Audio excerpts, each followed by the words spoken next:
Et voici la fameuse recette chinoise, les nouilles œufs tomates. Une recette que vous allez pouvoir préparer facilement et rapidement avec seulement quelques ingrédients. C'est considéré comme un plat de la flemme en Chine, mais c'est healthy. On l'appelle aussi Fang Qie Ji Tang Mian. Tout d'abord, on va venir prendre 4 gousses d'ail. On va les écraser pour faciliter l'épluchage. On émince grossièrement 3 d'entre elles, ce n'est pas grave. Et maintenant, on va venir choper la petite dernière. Par contre, cette fois-ci, on l'émince bien finement. Vous comprendrez plus tard la raison pour laquelle je vous dis ça. On réserve nos émincés d'ail, puis on va aller choper 2 grosses tomates chez notre voisin. On les coupe en deux, et bien sûr, on va retirer la partie centrale. Et on coupe toutes nos tomates en quartiers. On les réserve. Maintenant, dans votre bol, on va casser 2 œufs de coque, un petit peu de miam miam, et on touille, on touille, on touille.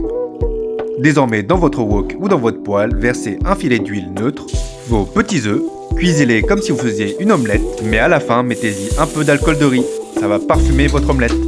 Maintenant, dans votre wok, mettez-y un filet d'huile, vos 3 gousses d'ail émincées, ainsi que vos tomates. On va ajouter un petit peu de sel, cela permettra aux tomates de libérer leur jus. Désormais, mettez une cuillère à café de sauce huître, une cuillère à café de sauce soja foncé pour ajouter de la couleur, une cuillère à soupe de sauce soja claire et 2 cuillères à soupe de vinaigre de riz.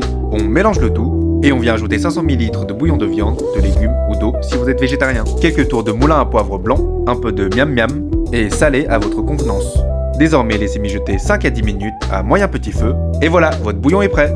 Et voici la dernière étape de la recette. On vient mettre nos nouilles dans un bol très esthétique et instagrammable, notre omelette, puis on verse notre bouillon par-dessus. Et enfin, les 2 derniers ingrédients à ne pas négliger, la ciboulette thaï ainsi que votre ail émincé. Et on finit par une petite giclée d'huile bouillante.